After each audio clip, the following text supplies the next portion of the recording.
Sabi ngayon ay mamalengke. Hindi, sandi mo si teacher. Tapos mamalengke. Puhunan ay 72. Hindi 72 yan. Puhunan ay, well, nakita nyo naman kanina siguro.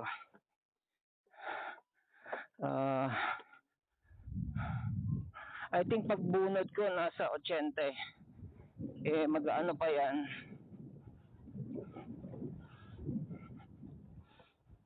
Mga hams dito. Mga tawag na ito. Kailangan ko pala magtipid. Tipid tayo. The first time. Uno-uno lang. Baba naman.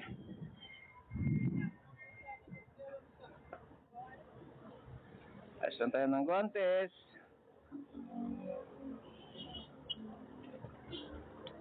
Ayos ng contest. Strap. Okay, good to go.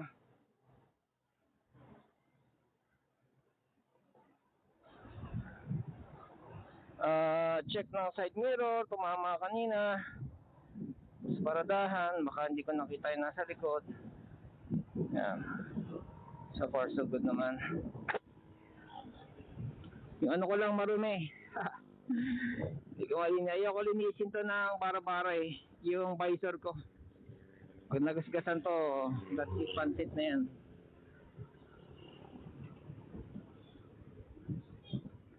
Pag lang kumaska sa kanya dumi. Kaya siya nga pala na balibag yung, balibag ba? Parang balibag eh. Pinatong ko sa top box yung helmet. Wala, ako lang may common sense sa amin dalawa eh. Balibag siya pag pihit ko, mamadali. Ayaw ko sa lahat talaga yung ano yung puta na sandali merong overtake sa akin. Si teacher, maliligo, magbibihis, magpapabango, susuklay, kung may makeup, lipstick, ready to go, nagpulbos na, lalabas na ng gate. Sabay gigisingin ako, Dad, let's go, putang ina. Diba? Ano yung Superman, sasakyan niya na lang ako, lilipad na ako. Baka pag si Superman yan, sa pader kami tumagos, sa Kisame. Pag kami kasi, kagabi pa lang kasi sinabi ko na hindi ako mag-ate dahil papagawa nga ako ng motor. Hindi siya pumayag. Wala siyang magagawa. Dahil sabi ko malayo yun sa Kaintayon. Babiking ko lang yun. Sabi ko kung sakaling anuhin ko, magcha-charge ako sa school. Namumroblema siya, nagcha-charge ako sa school, mahuhuli daw siya ng principal. So ano gagawin ko? Alam, pumunta akong kainta na galing school na walang church. Di pag nalobat ako doon, wala yung taong kausap ko, di ilalakad ko mula kainta hanggang Antipolo.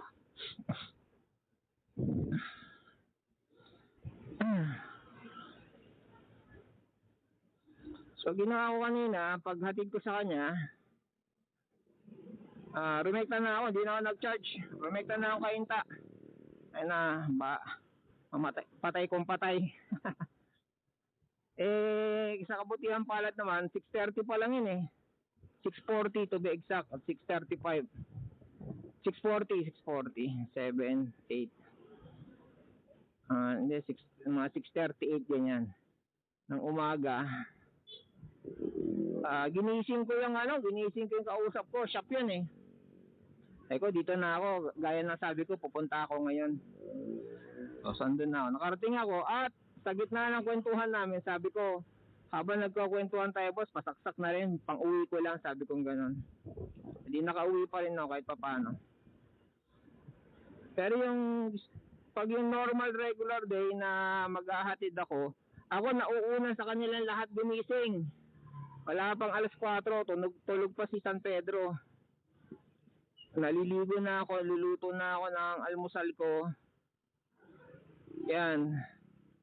Hindi ako pwede lumabas ng walang almusal Luto na ang almusal ko, ganyan. Almusal ko at least isang hiwa ng pork chop tsaka isang nilagang itlog.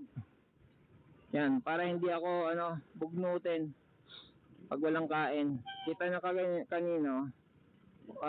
Although may kain ako pero walang matinong tulog Pinilit lang ako maghatid. Kaya yun, lagapak ang helmet. Eh, sabi pa naman nila, pag nabagsak daw ang helmet, nawawalan daw ng ano yan. Kasi meron breakage daw yan eh.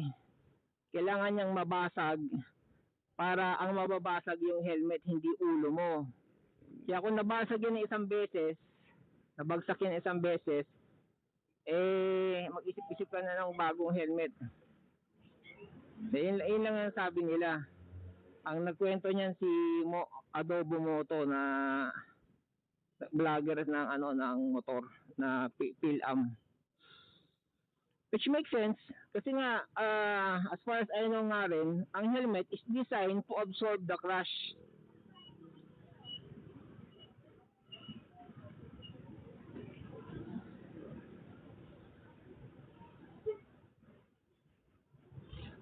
Ang pogi niya sa crash niya na yun. Oh, di ba? Nagpara siya ng kotse.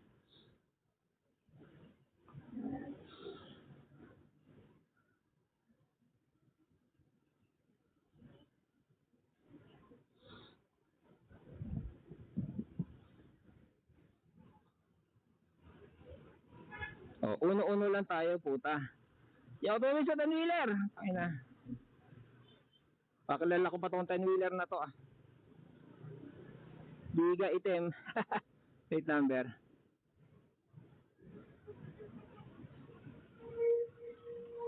Hanggang ngayon yung one test ko hindi pa totally ano. Hindi pa siya totally ang tawag doon. Break in. Nagbi-break in. Especially sa kalingkingan at dito sa thumb.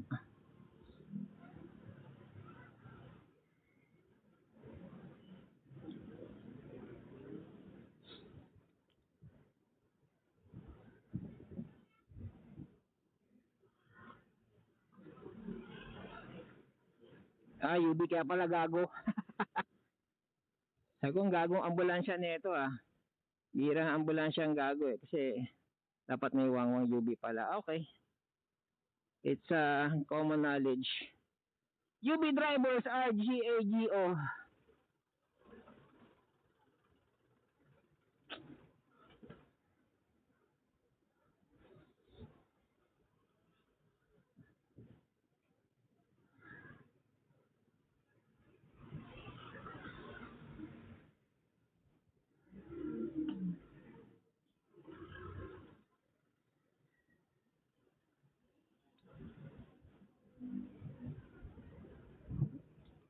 Compliment. Uno-uno lang 77. Kailangan namin ng pang-uwi kasi wag na ito. May karga na ako nun eh.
Kailangan magtipid sa battery para makaahon mamaya.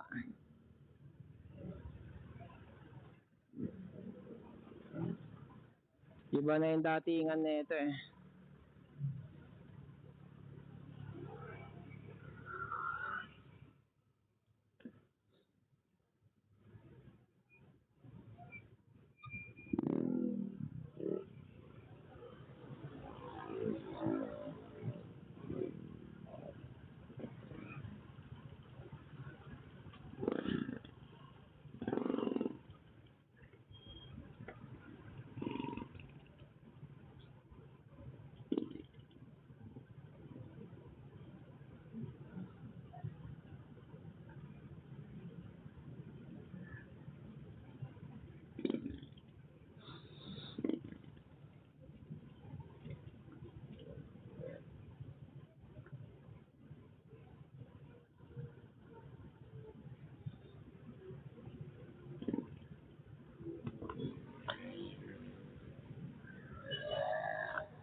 Labo na ng ano.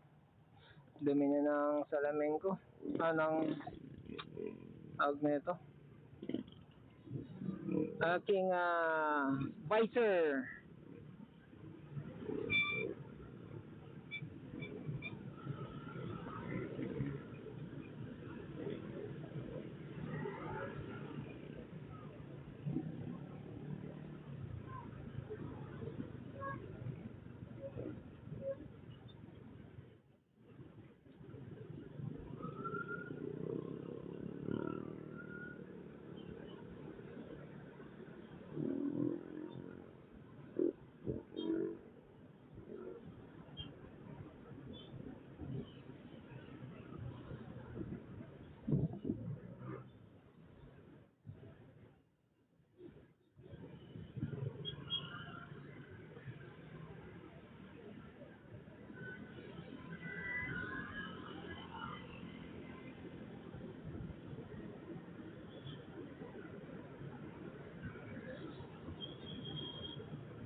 Concentrate on the road.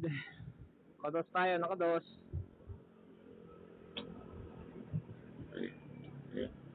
Sinasabi sa akin kanina, kapag uminit daw yung controller,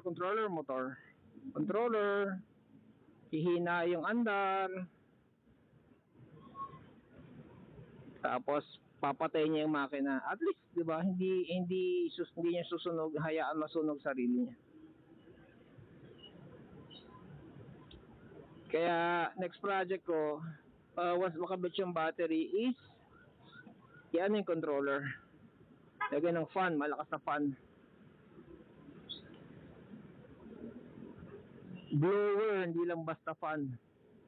Then lakas sa battery nun. Blower.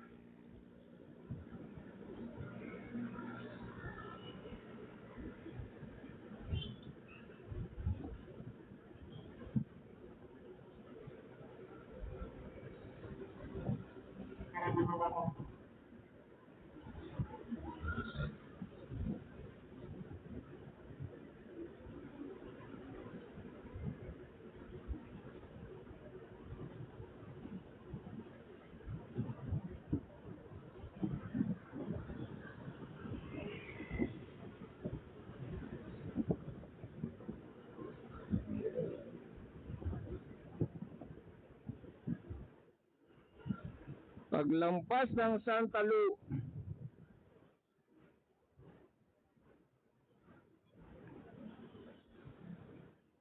yun ang ating hudyat.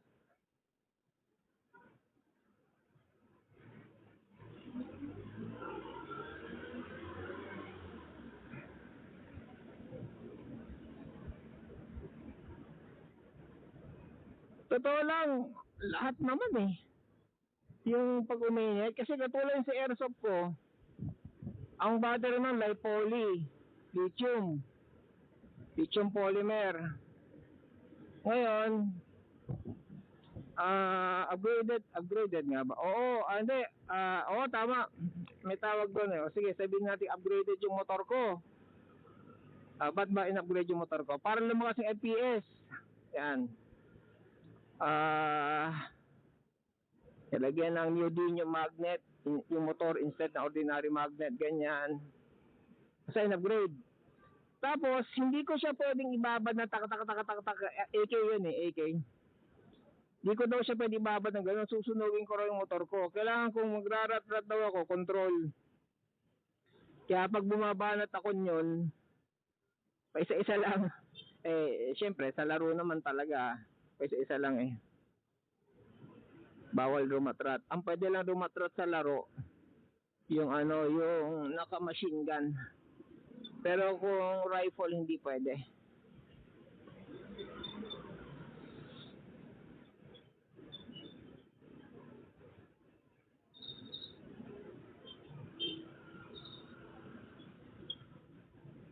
Yan, kita niyo yung PCX, oh. Meron siyang nakalagay doon sa gitna niya, between the legs. Yan ang ibig, yan, oh. Yan ang ibig kong sabihin. Kasi, kung ordinary gulay board siya, although may pros and cons yan. Kasi yung ano na yan, katulad yung space between the legs, ano, para sa e-bike, that could be an extra battery. Oh, pero when it comes to ano, para sa akin, yung luggage, gulay board, ganyan, kung mas flat, mas malapad, ganyan, goods ako doon. Yan kasi, yung ganyang ano, meron kang pag-iipitan ng legs mo, kumbaga, additional control yan sa banking. Yan.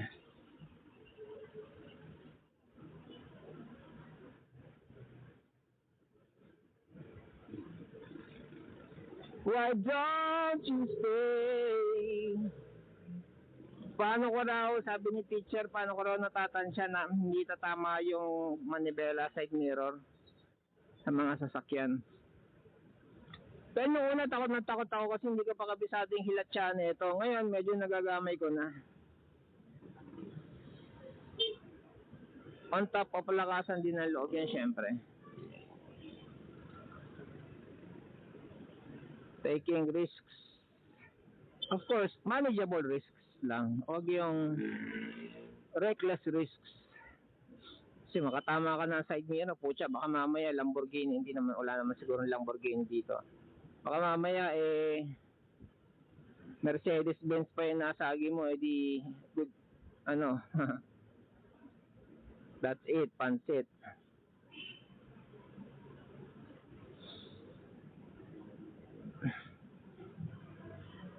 Ang mahal ng ano yung Fortuner ni ano ba yun? Bayaw? Mag-ano ba siya? Fortuner ng non blood related relative ni Utol. Yan. Fortuner niya na sagi, nadali na ano yung side mirror. So paggawa niya ngayon sa kasa, ang mahal ng inaabot 20 mahigit. Tama ba? 20 mahigit. And then mga ano lang pala, mga 8,000 lang pala. Kasi salamin lang Pero sabi daw dun sa ano, kung nasira daw pati yung motor mechanism. Dali may ano tayo mag-usap.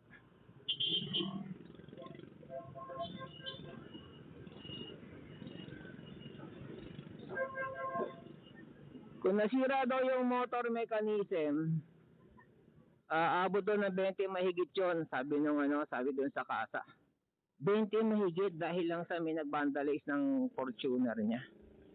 25, if I'm not mistaken Basta 20 plus yung ano niya gagastosin. Fortuner. Now, I know somebody who owns a Lamborghini na ganun din, na damage yung ano niya, pinarada niya sa bangketa, may nagsalamin, nasira, dinala niya sa kasa, sabi sa kasa, o order para sa Italy, ganito ganyan, maghanda daw siya ng 100 mahigit. 100 mahigit, and that was what year pa yun? Anong year pa yun? Tagal na nun. Anong year pa yun? Baka year 2000 yun, wala pa 100,000 plus para sa Lamborghini side mirror. Good job, di ba? Kaya hindi mo masisisi yung mga pumaparada sa bangketa o pumaparada. Tapos may uupo, pa-picture okay, pero kung uupo, ganon, tatayuan, pakyo kayo. Babayaran, may pambayad ba kayo pag nag-dent ito? Diba, nabasag niya yung, alam ko minsan merong tumayo sa salamin ng sarili niyang windshield, tinayuan niya ang may-ari. Basag. Good luck kung magkano ang kapalit nun. Yun naman sa abroad.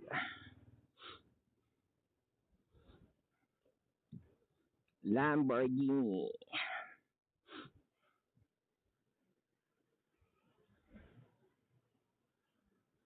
Pag singit-singit ka, makadali ka. Kaya nga mabuti pa nga yung side mirror kung ganito yung chipipay lang. Kasi pag yung nahihigpitan ng husto at yun yung sumagi at ang nadamage yung nasagi mo, ala, yun ang babayaran mo.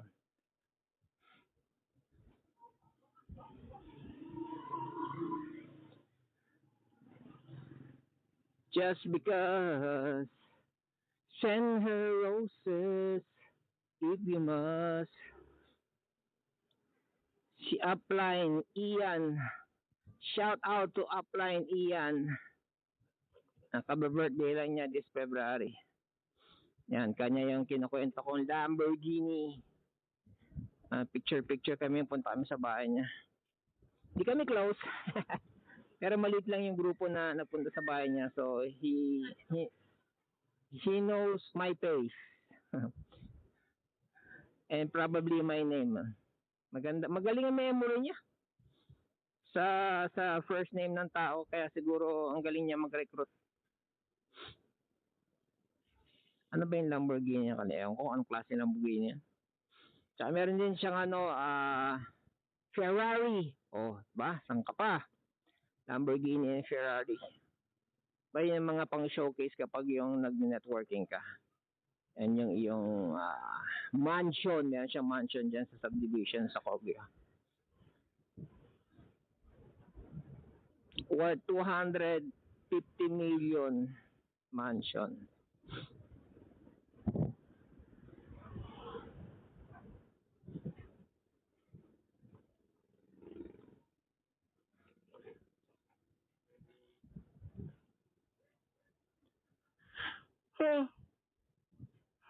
Chismis pa sa akin yung classmate ko na kakilala rin niya, sabi nga naman, second hand naman yung Lamborghini niya. Alam ko, bili niya doon, 19 million eh. Sige nga, ikaw ba may 19 million ka pambili ng second hand na Lamborghini? 19 million. Ang kinis niyang second hand At least kanya. Musta naman ang yearly registration yung kung magkano. At least kanya, di ba? Hindi yung rental lang. Kita, doon talaga sa bahay niya. Kita mo. Picture kami dun sa garahe niya. Natural, hindi niya yung pinang-araw-araw. Pang event lang, ganyan. Siguro, ni-start niya. I-start niya, no? Pag umaga, i-start. Broom, 1 liter. Broom, 2 liters. Ano ba yan? D12 ba yan? D8? Ako, D12 yan eh. Hindi mo na pwede hindi i-start yun, di ba? Painitin mo yun, at least 5 minutes a day.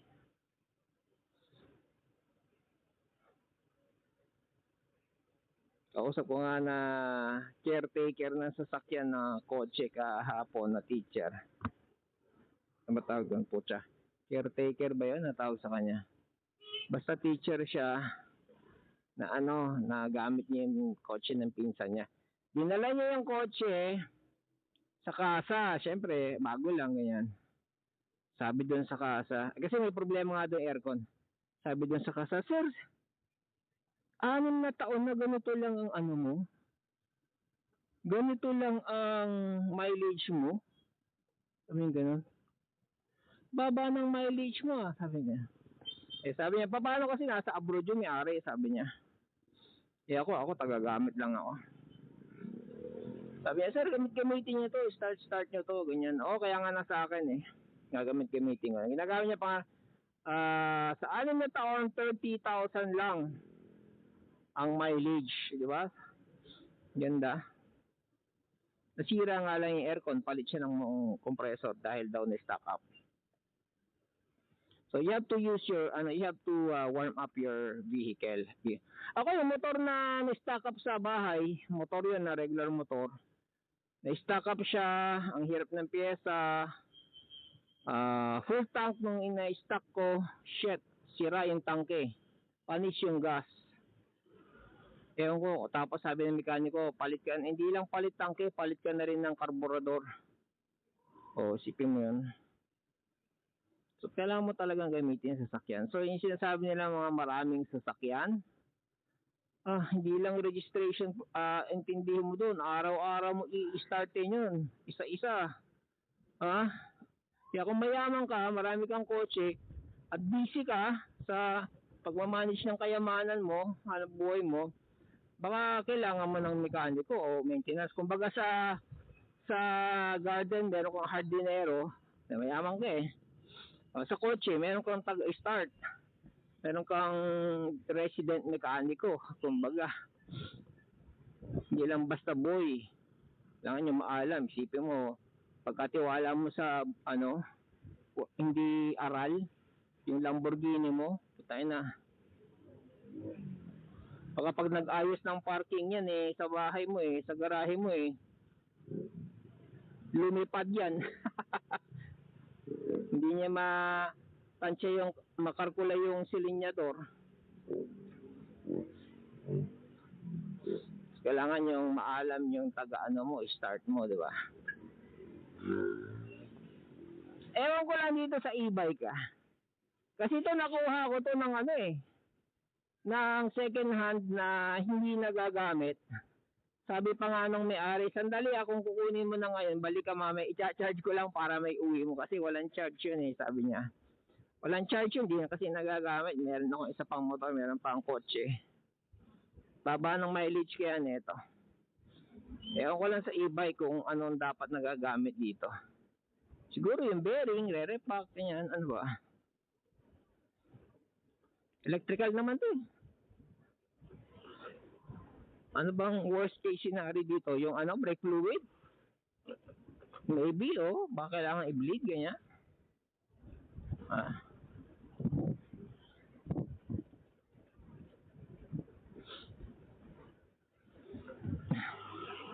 Lovers today. Ay putang na side signal light yan, Sabi kong signal light ngayon, walang poknat. Layo nang narating ko, signal light pa ako. Kailangan ko ng signal light na tumutunog.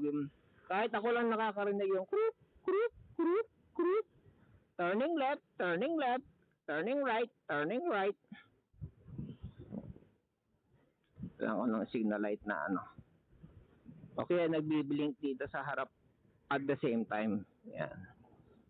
Sana nakaharap sa akin. Kasi ganun yung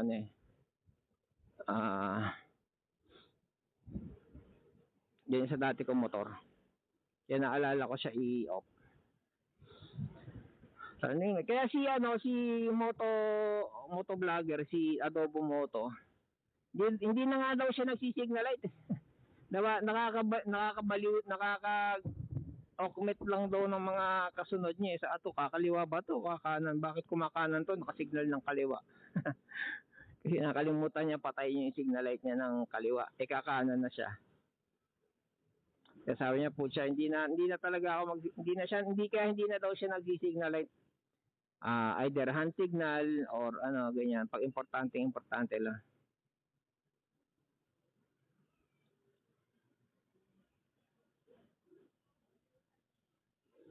We are here, puta, 3:30 Ang punan natin 76.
So, umalis ako ng 80.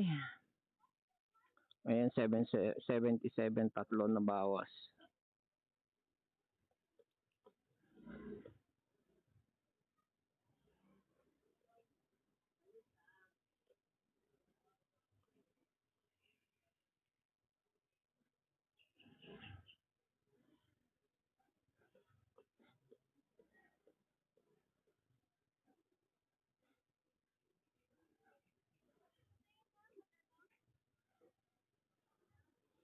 Tawagan na natin si teacher.